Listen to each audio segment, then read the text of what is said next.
Did I just start? Like, this is so awkward. All right. As you can see, quick disclaimer, I've actually never gave a talk to someone over the age of 8 and wasn't interested in Papa Pig. So you guys are pretty much the most mature people I've gave a talk to. I mean, some of you at least. So, today I was like, well, what do we give a talk about today? I was like, I'm not too sure. Like when I was asked to give the talk, I was like, how can I blow them away? It didn't come to me. And then I was hanging out with a friend, and then that's when the idea came to me. So I was like, let's do with it, let's go, let's try to give them a talk they'll never forget. I don't know if it's going to be a bad or a good thing, but we're going to have a look. So I was sitting with a friend, we were talking and like catching up and everything, and we were talking about like, you know, how's your life, how's that, and the problems, you know, all girl talk.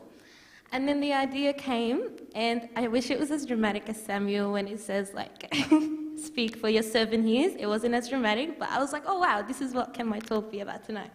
It's not about Samuel, but it was a really, oh my gosh. I'm actually so nervous, I don't know why. All right, so for those who don't know me, like I major in human resource management and psychology, so the bachelor degree of everyone that's so indecisive and doesn't know what to do. And I was watching a lecture about international human resource management and the idea of individualism versus collectivism came up, like this I versus we culture. So just quick definitions, individualism stresses individual goals and the rights of the individual person, while collectivism focuses on group goals, what is best for the collective group, and personal relationships. So I thought about it, and I was like, oh, Australia is very individualistic as a country, while China, India, things like that are very collective. And then that notion of I, like, got me thinking. I was like, you know, that notion of like, I have rights. I want to get a good mark, to get a good degree, to get a good job. I want a good guy. I want to go to the gym to get the perfect body. Like that I can do all things through Christ who strengthens me. A very known verse, but I feel like it's highly misunderstood. Everyone focuses on the idea of like, oh, I can do all things. But we like keep forgetting about like, through Christ, that unity with God. So I feel like with life business, like even God for me, he used to be the center of life, but then now he started becoming a filler. Like when I'm free or when my very big, never endless to-do list, and sometimes, ashamedly, I never get to tick him off. And then I was like, what can I focus on this Lent? And I was like, I wanted to be unified more with God. A lot of the times I kept thinking my problems came from like self-confidence, or maybe like I was doing this wrong or I was doing that wrong. But in reality, I just needed to start relying on him more and relying on myself less. So I thought about it. You need to grow in God confidence. He got you. You got this because he got you. Let's think about it in a different way. So the purpose of a battery is to transfer stored energy into something else. When a battery goes flat, it serves no functional purposes unless it can be recharged from another power source to be used over and over again. As Christians, we are like batteries. We may have like little power, but then we have to go to God and recharge our resources and start again. So Christians are energy dependent. God is the energy source. He waits for us to come to him to recharge our spiritual batteries so we have power. He waits for us to keep recharging to continue with our daily activities. So when we face a problem, it seems so magnified, but when we keep trying at it, and we end up falling into despair, basically. We think life is impossible and this is too difficult and I'm not doing this anymore. But when we have God, because of how big our God is, the problem seems so little. So having trust and confidence in God helps us ignite our flame and makes problems seem insignificant. I know life has been hard. Like, it's been a crazy couple of years, well, 2 years. It feels like a couple of years. But I hope that during this Lent, I want to grow more confident in God. Just like the centurion man who thought, through faith, said, speak a word and my servant will be healed. He didn't even tell him, like, come to my house. He was like, speak the word and I know he's going to be healed, my servant. Or like just a lady who was bleeding for 12 years. Like, I can just imagine that lady done about everything under the sun to get healed. And just like this, she was like, if I just touch him, I'll be healed. Her confidence was like next level. Or even just like the blind, even just like the blind man by Bethsaida, who like kept crying, like, Jesus, son of David, have mercy upon me. And people like started shushing him, like, what are you doing? And he kept on like screaming more, like, Jesus, son of David, have mercy upon me. And then when Jesus asked him what he wanted, he said with like pure simplicity and pure confidence, like, Lord, that I might just receive my sight. Like, he didn't even say, can you give it to me? Like, he was like, I know you can, just please give me my sight. And like so many more, whose confidence in God and faith got them through. I know life has been hard, but coming in today's talk, this cold confidence can relate, because one way to make sure that we're being righteous is by putting God first and ensuring that confidence, trust, and unity with Him still remain strong. So I guess what I wanted to say today is like, it's not the time to give up. God has brought you this far, and after all the things you went through to get to this point, know that He's still with you. So keep on doing what you're doing and trusting Him. Don't grow weary. Your time is coming, and through Him you'll make it. And that pretty much I just want to make a habit of it. And like every time when we fall, that unity with God needs to still remain there. We need to lean on Him. We need to trust Him, because He walks with you. Every time you fall, He carries you. And every time you're down, He keeps on guiding you through all days. So pretty much, growing confidence, He got you, and you got this.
Make it bigger?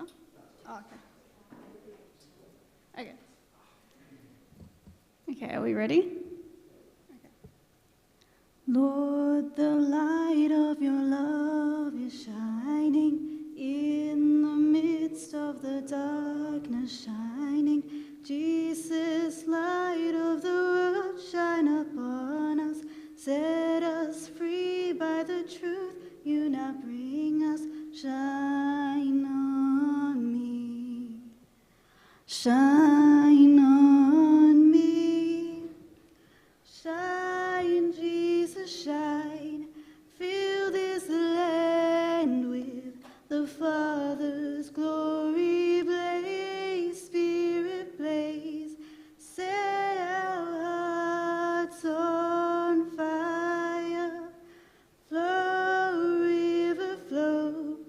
Flood the nations with grace and mercy. Send forth your word, Lord, and let there be light. Lord, I come to your awesome presence, from the shadows into your radiance. By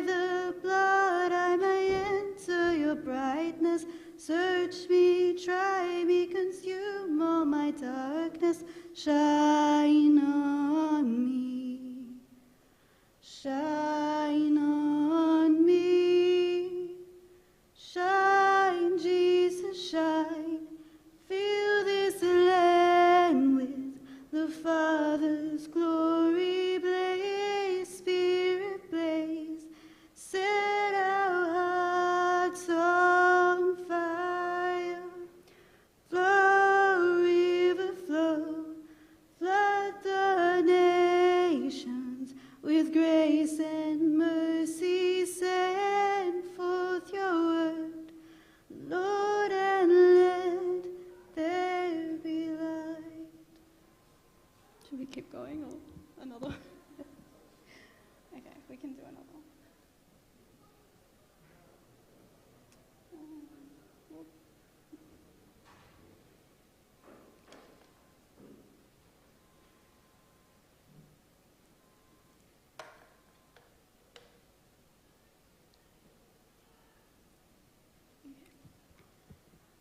Thy word is a lamp unto my feet and a light unto my path.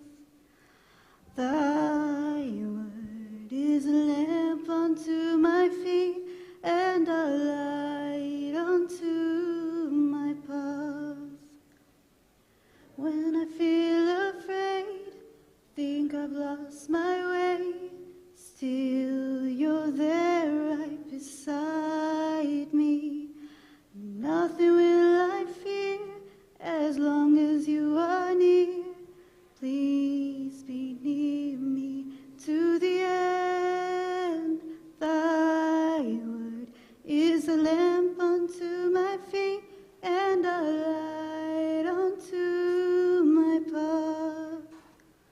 Thy word is a lamp unto my feet and a light unto my path.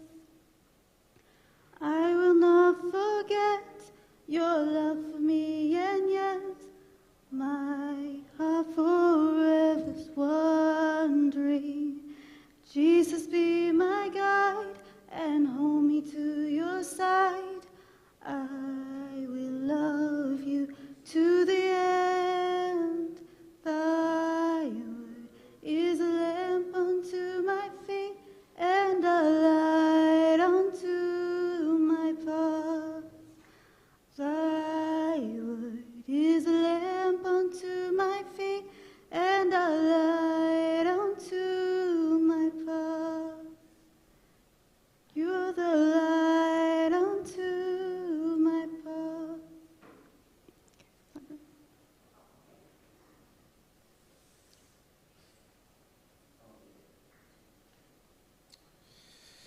All right, guys, hello, welcome.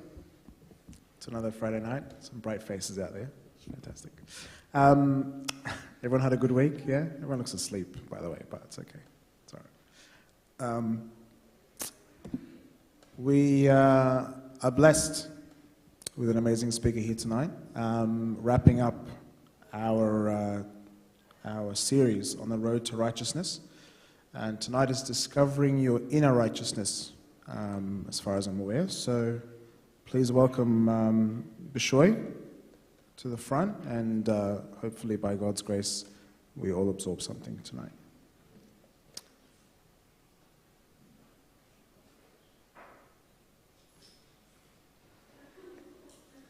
Alrighty. How's everyone going tonight? Good? Alright. I believe Tim has a rule that's like the first 3 or 4 rows. What's the rule? Yeah? 4 rows. 4 rows. 4 rows. So I count from Mary's here is 1. 1, 2, 3, and 4. Hey, Farah. That's you too. Everyone come.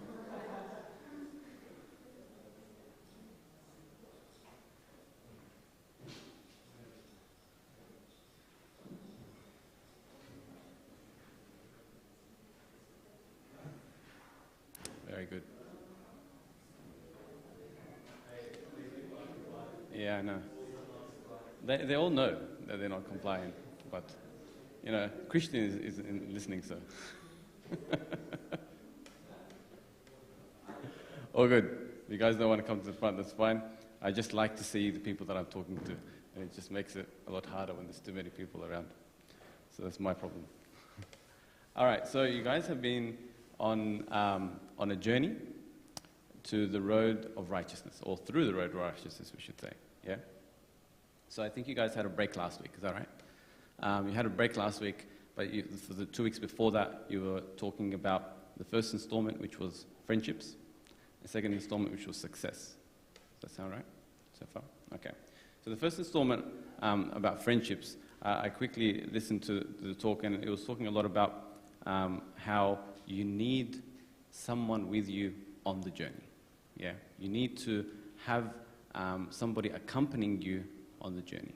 Yeah, when two people walk together, they will reach their destination quicker. They will reach their destination more securely. Okay, and more importantly, they'll have or they'll be able to build each other up. They'll be able to support each other throughout the journey. Yeah. And the verse that comes to mind when I think of that is when 2 or 3 are gathered in my name, I will be in the midst of them. So really, we're not even talking about 2 people. We're talking about 2 that are together, but Christ that's with them, yeah, and helping them through this. And that's the power of having 2 people, or more than 1 person, or a friend to help you through the journey. The second installment, I think, was success, okay? And Tim was talking to you guys about the parable of the talents, yeah? Does everyone know what talent he's talking about in that parable, like in that context, what a talent is? Is he talking about like our talents, like I can sing, I can dance, I can... Or is he talking about a different talent? Yeah, it's actually a talent is a talent of gold. It's actually a weight of gold. It's like a piece of gold that they used to, it was like a currency, basically, okay? It was something of value.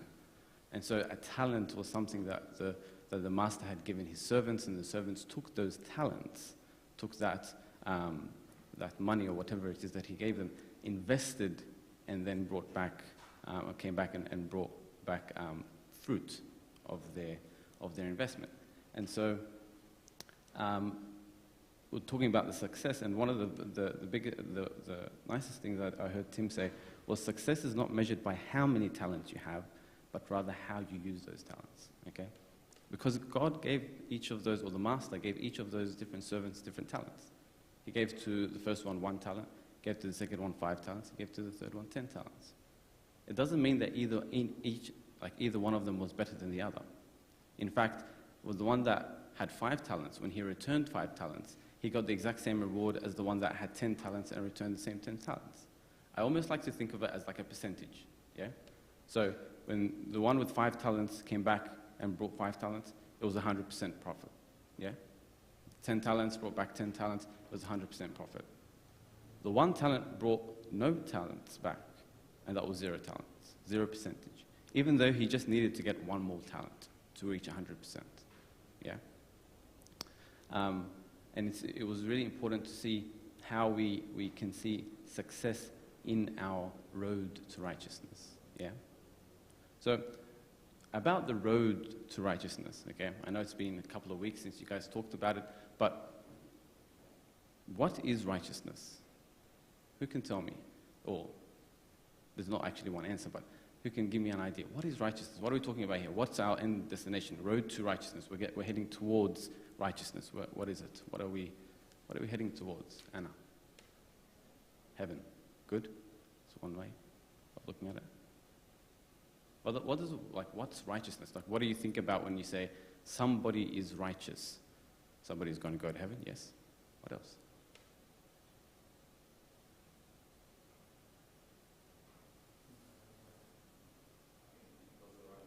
Does the right thing. Exactly, yeah.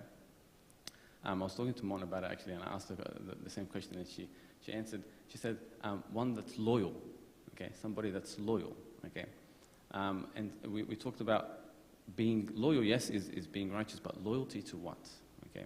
When we say Job was righteous, okay, we talk about the righteous Job, okay? Why was he righteous? Why was he considered righteous? It's because he was loyal to God even in the worst possible scenario, when everything was going bad for him, when everything was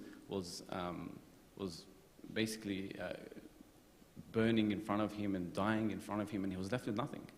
When the worst possible scenario, when the worst case scenario was actually happening to Job, he stayed confident in Christ. That's righteousness. The loyalty even in the times of hardship. Okay?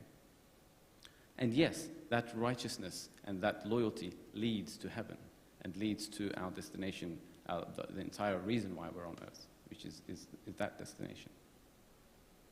I did a quick Google search as to what Google thinks righteousness is. And it says, righteousness is the quality or state of being morally correct or justifiable. Yeah. I think our definition of righteousness is a little bit higher than that.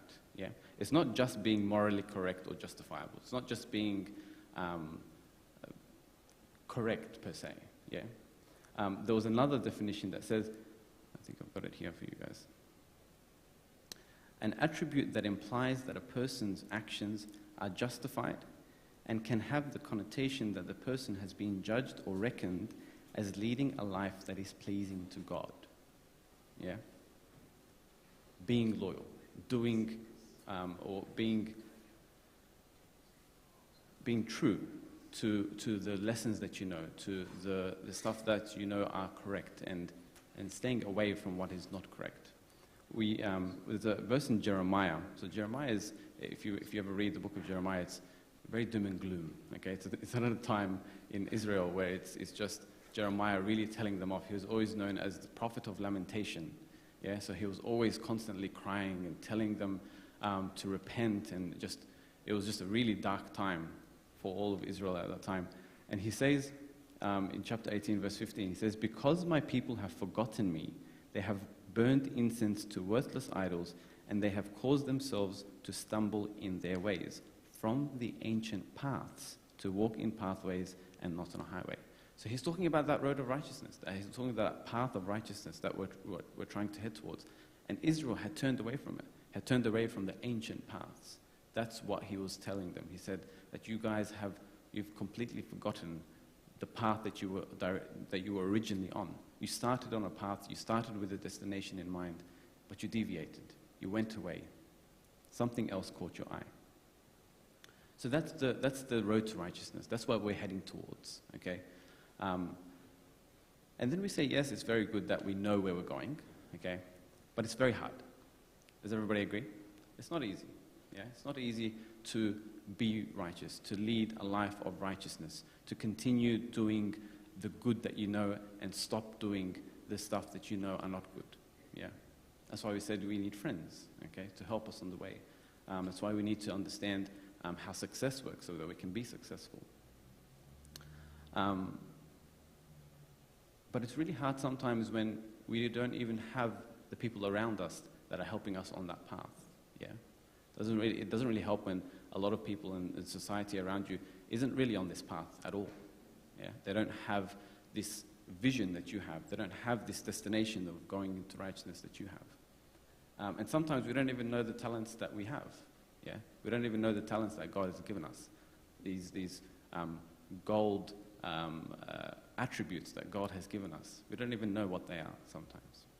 And that's the point of tonight. Okay? So the main aim of tonight is to convince you guys that a life of righteousness and this path of righteousness that you're journeying towards, it's not impractical. It's actually within arm's reach. And that God actually created you to be fit for the path of righteousness. Okay? To show you guys that inside you, each and every single one of you guys, is tools to help you on this way of righteousness. Because sometimes, as much as we have friends that will help us on the way of righteousness, we're going to have points in time where it's just going to be us. It's just going to be you and the path, and the very hard and narrow path. And you need to be confident that you have virtues, you have tools in your toolbox to be able to help you to try and continue on the path and not deviate like Israel did. Yeah? Because if we know that and we're confident in that, then we can start and journey on the path of righteousness truly and confidently, yeah, gives us a bit more of motivation and a bit more of a boost, yeah? So, as an example, Jeremiah again, okay? This is Jeremiah's story of how he found out that he was led or has inside him tools that God created in him to help him on the path of righteousness. And his was really easy because God actually told him straight. He said, before I formed you in the womb, I knew you. Before you were born, I sanctified you. I ordained you a prophet to the nations. Like, you can't get clearer than that, yeah? He's literally telling him, this is what I have told you to do. This is your tools. This is what I've given you to continue in life so that you are able to reach your destination of righteousness. It's going to be a really hard journey for Jeremiah. That's why I think God gave him a little bit of a boost in the beginning to tell him, this is what you're going to do. It's going to be a really hard journey ahead of you, okay? But in the same way, we can take the same verse and put a little bit of an empty space in the part where he says prophet, yeah? Before I formed you in the womb, I knew you. Before you were born, I sanctified you. I ordained you a fill in the blank to the nations, yeah? I ordained you to, I ordained you as a servant to the nations. I ordained you as a friend to the nations, so on and so forth. There are so many different things that we can actually insert in here. And hopefully by the end of tonight you have at least one thing that you can put in here and know that God has given you this to be able to take on your journey. Before we get into the meat of tonight's topic, though, we need to agree on two things. All right. This talk is not very long, by the way. So if you see me stalling for any reason, it's just because it's not very long. Okay. And before I continue, I really liked what Inji was saying about the confidence in God. It's really relevant because you also have to have confidence that God has given you attributes to lead or to go onto the path of righteousness. Otherwise, we don't actually have confidence in much. We don't have proof that God is actually with us. Okay, we are a generation that likes evidence. Yeah, everything needs to have evidence. Everything needs to have been researched and so on and so forth.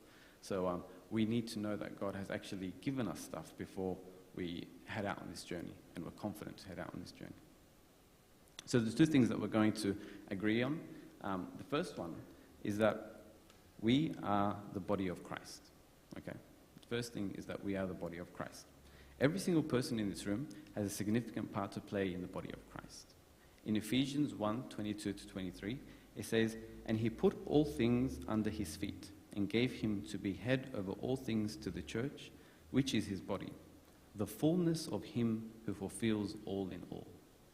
The fullness of him who fulfills all in all. The church, us, this group, okay, is the fullness of him who fulfills all in all.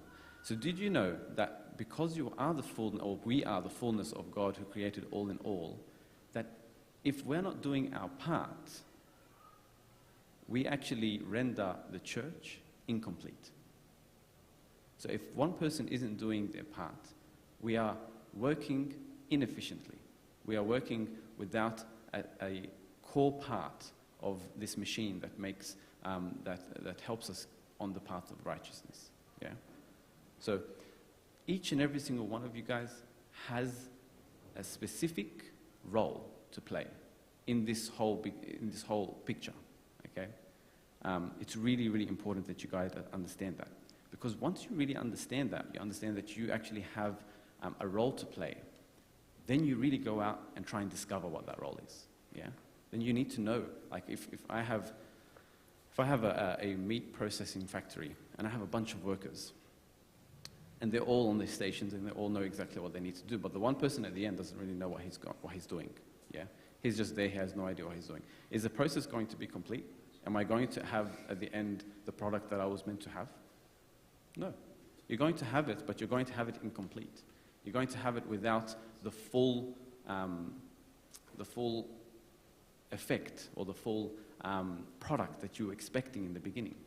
Yeah? So, even if it's not for your own sake, for the person sitting next to you, find out what your role is. Yeah? Find out what your role is. But sometimes it's not enough to know that. It's not enough to know that we are the body of Christ and we have a certain responsibility. Because sometimes we don't actually believe that at all. Yeah, we don't actually believe that we do have a significant role in this big picture. So hopefully we can discover a bit more of that today. The second point that we're going to agree on tonight is God made you unique. Okay, there is a beautiful psalm, Psalm 139. From verses 13 to 16, it talks about how unique and special you are. Okay? For you formed my inward parts. You covered me in my mother's womb. I will praise you, for I am fearfully and wonderfully made. Marvelous are your works, and that my soul knows very well. My frame was not hidden from you when I was made in secret, and skillfully wrought in the lower parts of the earth. Your eyes saw my substance, being yet unformed, and in your book they all were written, the days fashioned for me, when as yet there were none of them. That last two lines, the days fashioned for me, when as yet there were none of them. The days that you are living now were already created before you were even born. That's the detail, and that's how unique each person is. That's not it's not a mass-produced thing. It's not like each person was just like, all right, let's add a little bit of love, a little bit of patience and kindness and this and that, and a little bit more of this, and then send them on their way. This was a detailed calculation by God of every single person.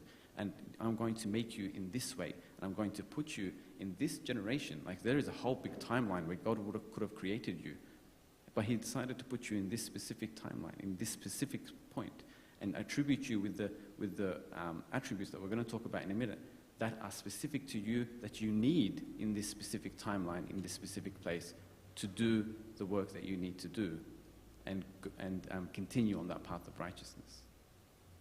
That's very unique. Okay, when you think about how many humans were created over time, okay, we think about populations of people that are alive at the moment, and we raise our eyebrows. This is crazy how many people there are actually that are made. Just think about how many people have passed away from COVID, and that's just crazy, on its own. But imagine how many people were made and created throughout all time, from the beginning, from Adam and Eve until now. There's so many, and each one was made for a specific purpose at a specific time. Yeah, that's what this psalm talks about, and it's beautiful to know that. So God made you unique, all right? God made you unique. So we are the body of Christ, and God made you unique. Knowing those 2 points, we can start on really discovering each and every person's abilities, okay, or attributes that God has given you. So, we're going to talk about a few things. And it's more of us like a self-discovery, if you want, of what God actually made you to do. Yeah? And Tim actually gave me a reference for tonight's talk by a priest, and forgive me, I can't remember his name. But it was talking about discovering your inner righteousness, knowing what God has created inside you. And he used this acronym, and it's really nice. It's called SHAPE, yeah? S-H-A-P-E. And it really discovers, or it really helps you to discover what makes you you, yeah? What makes you the person that God made you, and why were you put in this position at this time?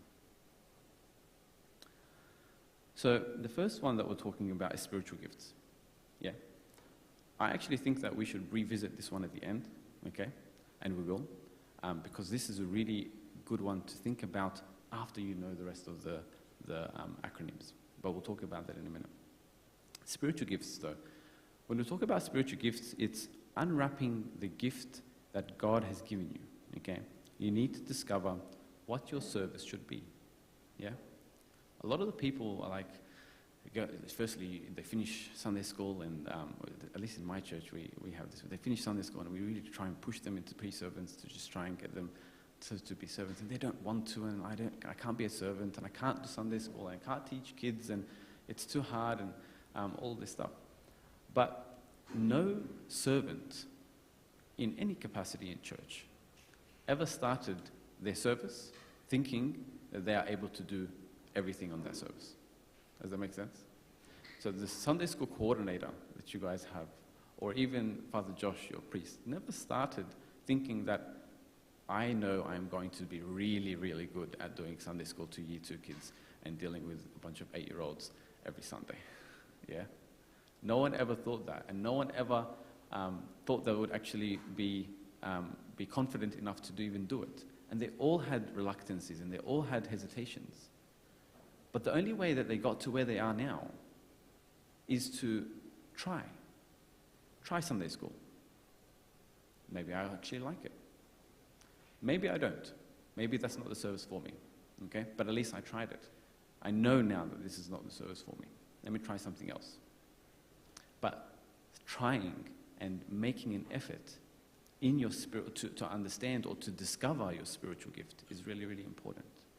Otherwise, how are you going to know?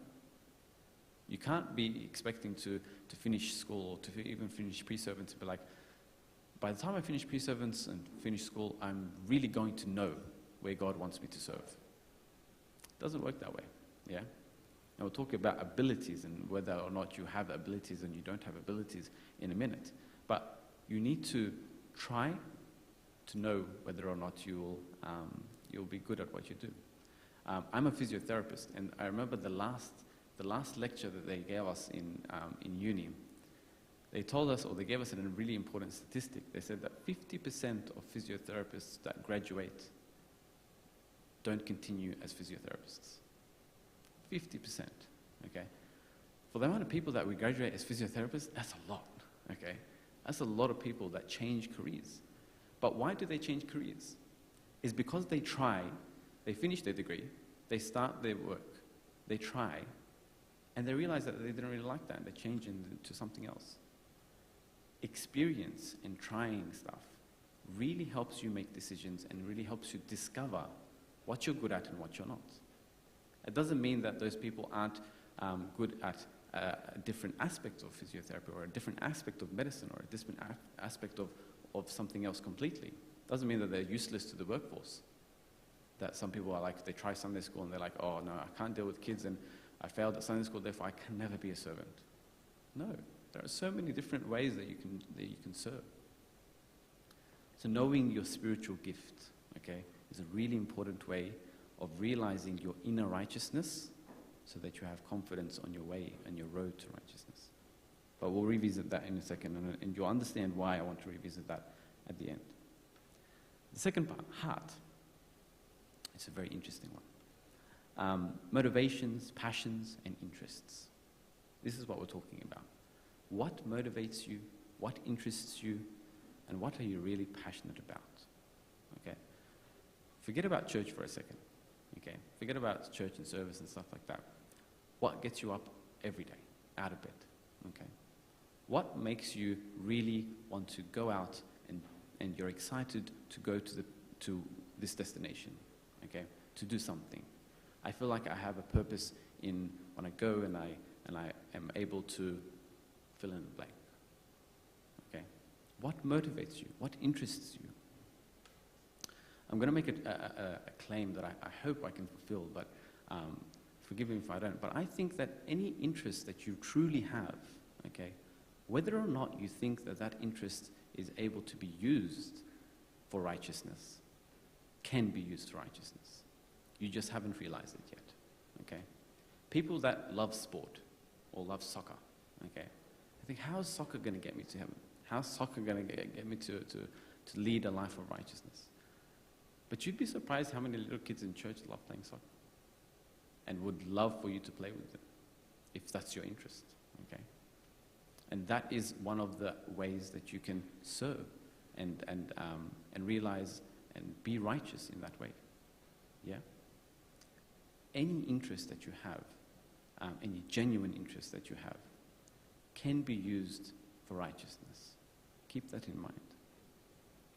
There's a really nice story about, I'm not sure how many of you guys know Father Lazarus of St. Anthony, yeah? Everyone knows him. Everyone really, he's an amazing man, okay? If you ever meet him one day as well, he's a truly amazing person to talk to. But this is a little bit of an excerpt from his story. He says, a former university lecturer, this is for those who don't really know him, a former university lecturer in literature and philosophy, Father Lazarus spent 40 years as an atheist.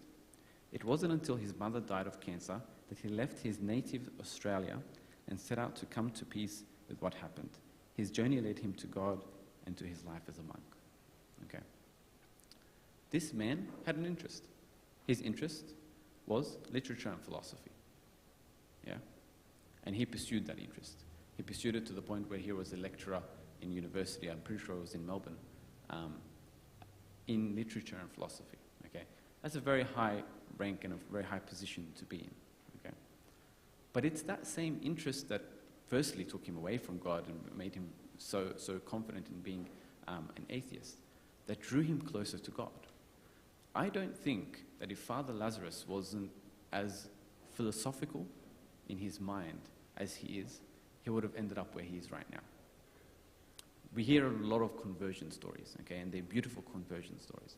But for someone to leave, and firstly to have minimal experience as a monk, or minimal experience of any other monks even, and for him to go to St. Anthony's Monastery in the middle of Egypt, in the middle of the desert, and become a monk, and not only that, a hermit as well, so he's away from the monks. That is something extraordinary. And I truly believe that it's his mind and his interests that actually led him to understand God in such a way that pushed him to that extreme. Yeah? Because that is an extreme.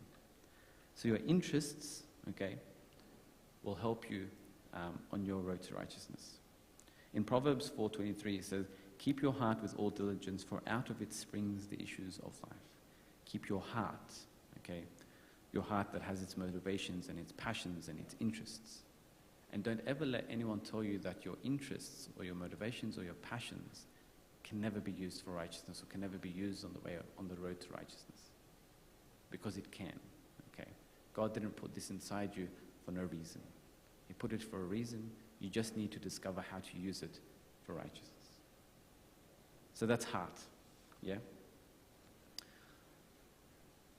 Our third acronym, abilities. So these are natural abilities you were given from the moment you were born, okay? In Romans 12:6-8, it says, having then gifts differing according to the grace that is given to us, let us use them. If prophecy, let us prophesy in proportion to our faith, or ministry, let us use it in our ministry. He who teaches in teaching, he who exhorts in exhortation, he who gives with liberality, he who leads with diligence, he who shows mercy with cheerfulness. Every single person was given an ability. This is what St. Paul's talking. He's saying every single person is given the ability to do something. To the point where that last line he says, he who shows mercy with cheerfulness.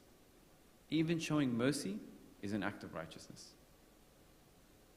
Just showing mercy to someone is an act of righteousness. Okay? So that's how small or big your talent of gold can be. Yeah, that's how small or big your talent can be. In the sermon that I was listening, that was talking about these acronyms, it said, beware of fooling ourselves into thinking that we can do more than we were created to do. Okay? So this is, in the abilities, we're warned to not exceed what God has created us to do. Know your limits. It's all very well and good to tell you guys that there is a lot inside you guys, and God has created so much inside you, and you can serve and you can do a lot and motivate you in that way. But we need also to know our limit. We need to know that there is a certain limit to what we can do. Okay? There's a story in the Desert Fathers about a monk who one day didn't obey his spiritual father's command. Okay? He was telling him that you need to do a certain amount of matanyas, you need to do a certain amount of this and that. He's like, no, I can do better. Yeah? I can do better. I think I can increase my reading and all of this stuff. And then one day he came to his father of confession and told him, Abuna, an angel appeared to me and he told me that I have reached a certain amount of righteousness that God has seen my righteousness and He's going to take me to heaven. He's going to send a chariot of fire to take me and go to heaven. Okay? This is a real story. And the confession father knew that this was definitely a trick from the devil. This is not something that would happen. Okay, he can see that. He can see that clearly. And he tells him, "This is not right. This is not an angel of God. This is the devil decepting you." He's like, "No, Abuna, you don't know what you're talking about. I've been doing this, and I've become so good in my prayers, and I've become so good in all like my spiritual life and my spiritual canon, and it's above anyone that's in the monastery. Like, I know what I'm doing, and this is real." And so one day, the confession father sees his son walking on one of the mountains, and he sees this chariot of fire. Okay, and he runs to his son. Okay, and he grabs his leg right before he's just about to jump onto it, and he catches him, and he doesn't allow him to go on, and the chariot of fire goes away. And the young monk is like, "Why did you do that? I was about to go, and everything was about to be fulfilled." And then he's like, look up, and he sees his galabiya that was taken up by the chariot that it was caught, falling down. And he says, "This was going to be your fate. This was not an angel that told you this. This was a deception from the devil. A deception that taught you or told you that you are able to do more than you can. Okay? That you are able and you have more than what God has put inside you." And this is how the devil can actually deceive us sometimes. He can deceive us in telling us that you are able to do this, that you're able to do X, Y, and Z, and you're able to... This person that is so far away from church and is really not good company, now you should go to them and you should be friends with them because you are a good apple, and that will definitely have an effect on them. There's the deceptions that the devil tells us sometimes about how good we are and the abilities that God has given us. So beware of your abilities. Okay. The fourth point we're talking about is personalities. Okay. Maybe your personality is unique to what you need to do. Okay. So look at your own personalities. There's a plethora of quizzes and a plethora of different assessments that you can do to know your personalities. There's Myers-Briggs and there's all these different types. My favorite is actually one by a lady named Kathleen Ellerman, and she wrote a book called I Said This, You Heard That, and I'm pretty sure Brother Anthony Messiah, if you guys ever listened to his sermons, did a whole series on this book, and it's amazing. She splits it into like 4 different categories and talks about how each category is, some of them are introverts, some of them are extroverts, some of them are task-oriented, and some of them are people-oriented.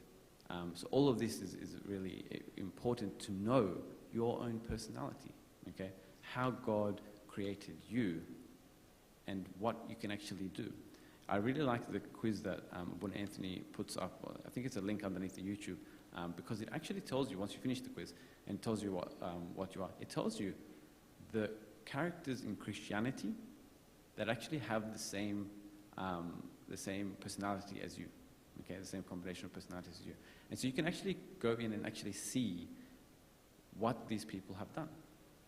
What my abilities that God has given me are good for.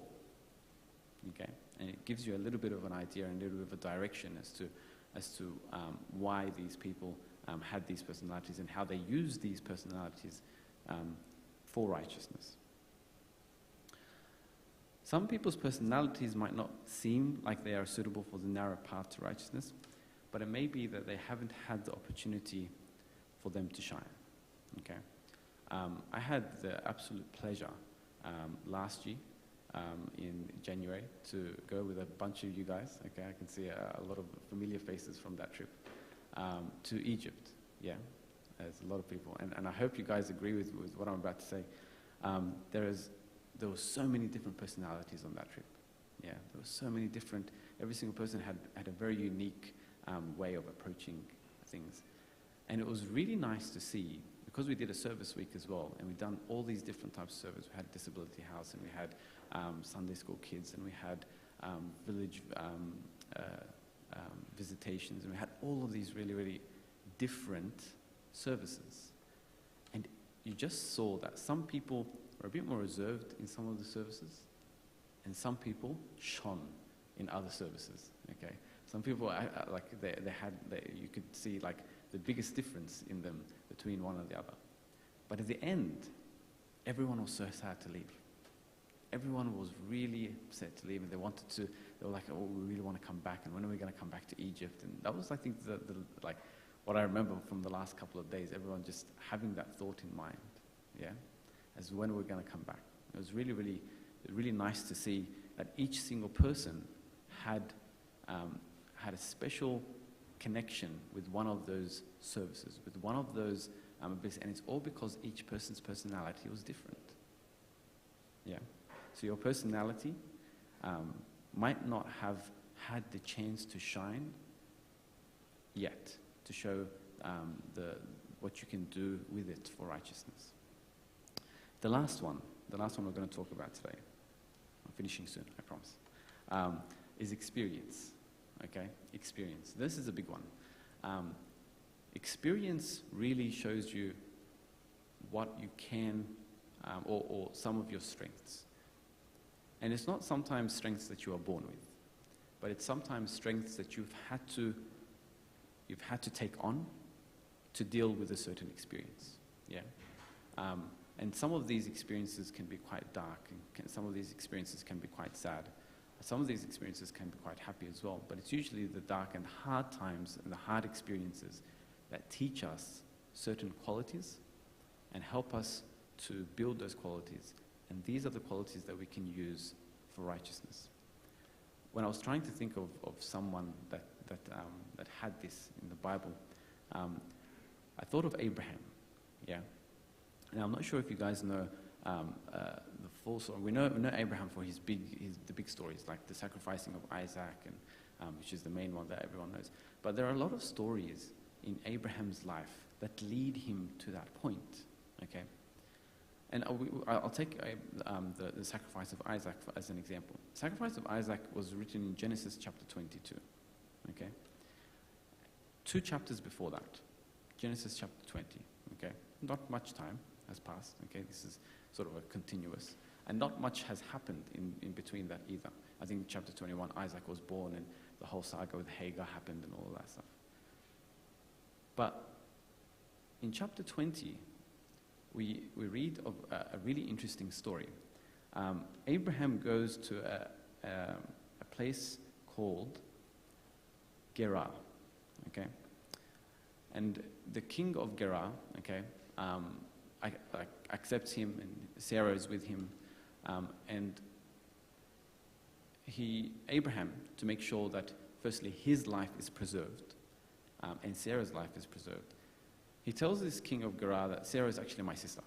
She's not my wife, she's my sister. And he says that because he knew that sometimes the people, the nations and the kings, if they like Sarah, and Sarah was beautiful, if they like Sarah so much, they'll kill him and take Sarah. Yeah. And so he wanted to protect himself. And he didn't have the thought even to trust God. He said to the king, this is my sister. Okay. That night that he accepted him, and then exactly what Abraham thought was going to happen happened. They took Sarah.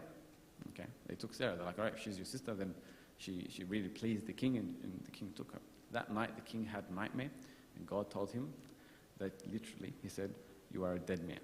Okay, he said, you are a dead man because you have taken this man's wife. The king's like, I didn't know she was my wife. That she was his wife. Sorry. He didn't tell me. He told me he was his sister. And even she said that he's my brother. And so the king wakes up and calls Abraham and tells him, what have you done? Why did you do this to me and my household and this and that? And Abraham is really embarrassed. Okay, really embarrassed. Because he didn't have the faith to trust in God. Yeah? But then we read in 2 chapters later, they had so much faith in God that he was going to sacrifice his only son, even though God had promised him nations and multitudes of children. So how did that happen when it was just a chapter in between them? And the answer is time and experience. The more Abraham experienced God, the more he had confidence in God, he grew virtues like faith in God. And that's what made him become more righteous, and become righteous to the point where he was able to confidently sacrifice his only son, even though he knew that God had promised him multitudes of nations. And he knew that God was going to fulfill that promise, even if he had sacrificed his son. Time and experience helps you to build virtues through God that will help you on the path of righteousness. So that's all from me tonight, guys. Okay. Thank you very much for having me. I really I love this church. There's a few reasons why I love this church. Firstly is that trip that was last year. There's so many familiar faces that I haven't seen in over a year. We love Tim because Tim helps us a lot at St. Barbara's when we give him like 2 weeks to prepare a talk. He always comes in clutch. But you guys have a beautiful church family here, and Father Josh is an amazing priest to shepherd you guys all. So if you have any questions, I'll try my best to answer. Anna, of course. You know the drill. In the beginning, you were talking about staying loyal, and that's the meaning of righteousness. What do you mean by loyal? Do you mean like never doubting him, or like never being weak, or what do you mean? No, not really, not at all actually. Loyalty, again, comes from experience, okay? So if you're loyal, you know that God tells us to do X, Y, Z, tells us not to do X, Y, Z, okay? And to the best of your ability, you try and stay true and loyal to those things that he's telling you to do this and not to that, okay? To do this and not to that, and I'm trying to stay true to that. In fact, it's not, you can't, you actually have to go through those moments of weakness and those moments of doubt to be able to confidently be loyal to him, okay? If you read the story of Job, it's really funny. It's almost like Job, he's very confident and he's very righteous and he's very loyal to God, but then he has sometimes these moments of weakness where he's just like, why God? Like, why is this happening? And you see that with a lot of Bible characters. I love how the Bible, it doesn't actually hide the negative aspects of our heroes. Yeah, like when we saw Abraham just then. Abraham had moments of weakness. That wasn't the first time that he had a moment of weakness. Actually, he did the exact same thing and called Sarah his wife another time. Okay? So, like, you literally went through the exact same thing. But what makes you loyal is always going back and staying true to that same set of rules that God has given you. We always talk about, especially in this time of Lent, we always start Lent with a very strong attitude. We always say, all right, this is the year I actually come out of Lent with something. And we start off and we're like, all right, I'm going to do this. This is what I'm going to try and achieve by the end of Lent. And the first week we're really good. Okay, the first week say like you want to increase your prayer. The first week we're really good, and we do really, really well. And the second week, it's getting hard, but I'm staying true. And the third week, we fall, or we don't do it once. The key isn't that you fell and you didn't sustain it throughout the entire Lent. The key is to stay loyal to the decision that you made in the beginning. You made a decision to pray more throughout Lent. Just because you fell once doesn't mean that your loyalty dies with that. Stand back up, have patience, and continue again. Does that answer your question?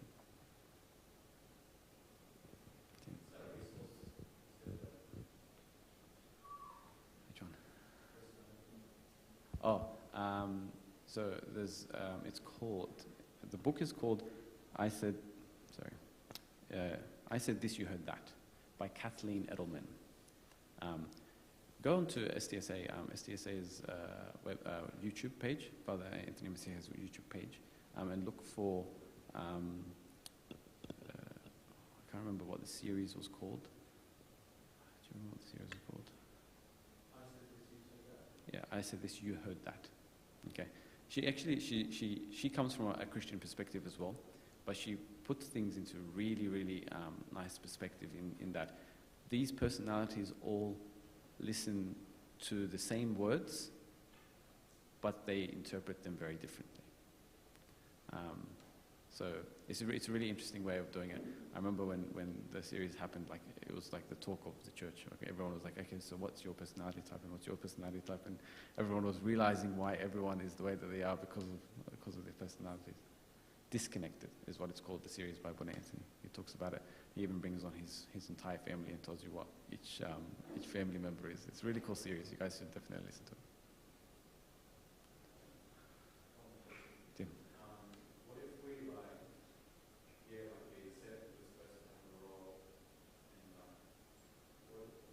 we accept we're supposed to have a role, and we accept we're supposed to have a role, and we understand that whole concept, but like at times we feel like, you know, we're not really doing much. We're sort of, we might have this title of doing something, but we feel like we're not really fulfilling that. Like, how do we address that feeling that we're not incompetent? I don't want to say the word incompetent, but like Letting down the team. Huh? Letting down the team. Letting down the team, or maybe not even letting down the team. Like that feeling that I'm no use. Like I'm not really contributing to the bigger picture. Like although I have a role or a task, but I feel like it's not really making a difference. I think like if you can just address that feeling that I'm not making a difference, really. I think it, and this is an open question to anyone, but I'll give you guys my thoughts. I think that the feeling that we don't feel a sense of achievement with our services or something like that, it comes mostly from us, okay? Why we do the services that we do, or why we do whatever it is that we're thinking is very insignificant. If we're doing it to see a result or to see something come out of it, or to see that my actions have an effect, then you're either A, going to realize that you're not very effective, or B, you're going to get bored very, very easily because that feeling goes away very quickly when you see the same result happening over and over and over again. Okay, so say for example, like a youth leader, they'll get bored once they see that there's just the same amount of youth coming every week and stuff like that. And if their idea of success in their service or is to have that, and that it's not, you're always gonna have that feeling. What's a lot better, I think, is to realize that whatever you're doing is not actually to see an effect, it's to be more righteous, okay? It's to have an effect on you, okay? Because you'll definitely see the effect of, or the opposite effect on your life when you do and don't have that service, okay? So if you have a service and you're not seeing the effect of it in the church, or you're feeling insignificant, realize what that service is doing in your own life. Because once you stop that service, you'll find that that blessing goes away. Whatever it is that service is doing in your life will go away. Does anybody have any other thoughts on that as a question?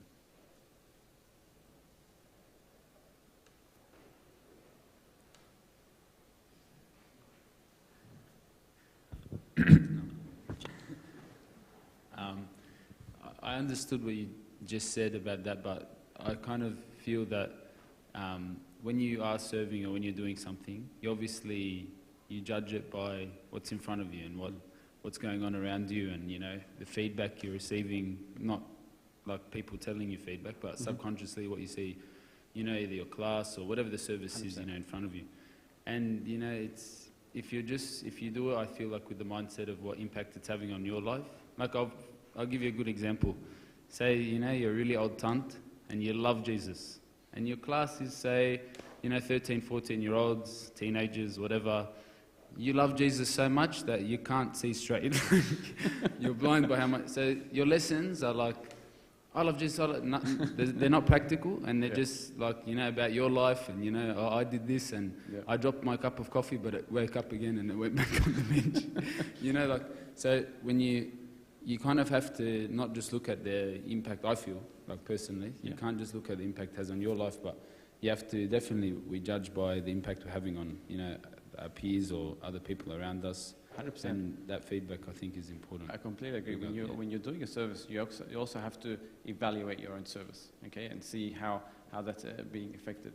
But when you're dealing with a feeling of being insignificant, okay, in your service, even though you are doing your service to the best of your ability. Sorry, I should have maybe said that as a precursor. Doing your service to the best of your ability first, and if you're still feeling the feeling that I'm not having much of an effect on the bigger picture, then you realize that it's not only the effect that it's having on others, but also the effect that it's having on you. But yes, you're completely right. It's the effect that the loyalty, if you want, of your own service.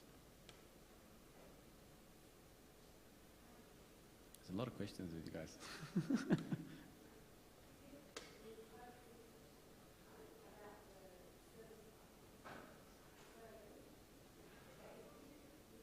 That you have abilities, and when you do a service, it's the blessing. You realize after the blessing in your life. So what if, for example, use the soccer example. You like soccer, you play with soccer, you serve by helping the kids, but you are not able to do that anymore. But you don't have any other abilities. Does that make sense? Mm. How are you supposed to fill that blessing, that place of that blessing, because you can't do that anymore?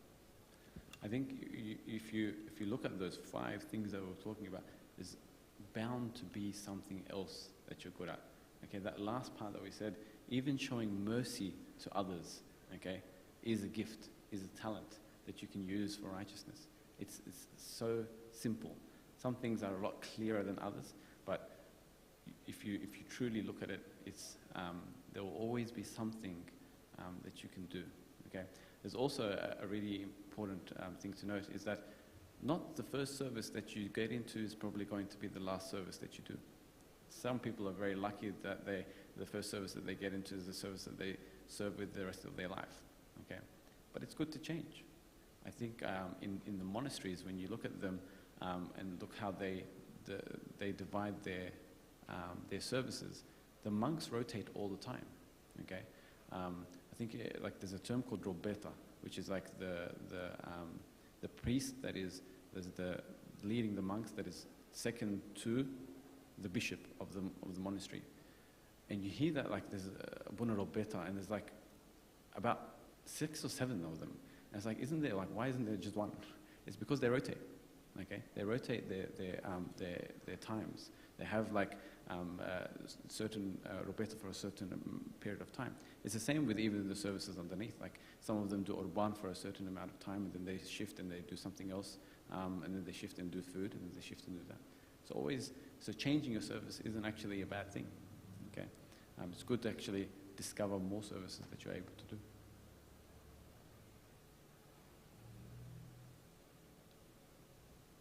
Question, but I heard something pretty cheesy. I thought I'd share it.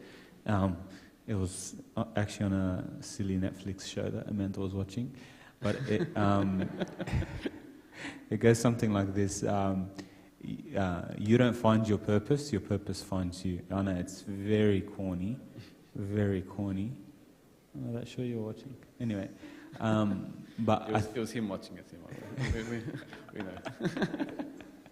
But I think like it sort of applies that I think if sometimes we're open to things, we sometimes don't know what abilities that God has actually given us. And I think as we put in different circumstances and different scenarios, like we can see that like God actually has blessed us with, like you're saying, a majority of different things. Like there's a lot on there, and it could be like the silliest thing, but sometimes you find it, you see it, and it's like no, God meant this for me. So it's back to what we were saying about spiritual gifts. Like if you don't try a service, you'll never know if you're good at it. You can have the thought in your mind that I can never speak in front of people. Okay, I can never public speak. I can never give a talk. I can never do any of that. But until you actually try, you'll never know. Okay, Angie's an amazing speaker, but she was very, very doubting of herself. But you did so well. Like that's one thing that you'll realize is with time that God has given you as a gift. I promise I won't embarrass you anymore. Glory to God for everyone.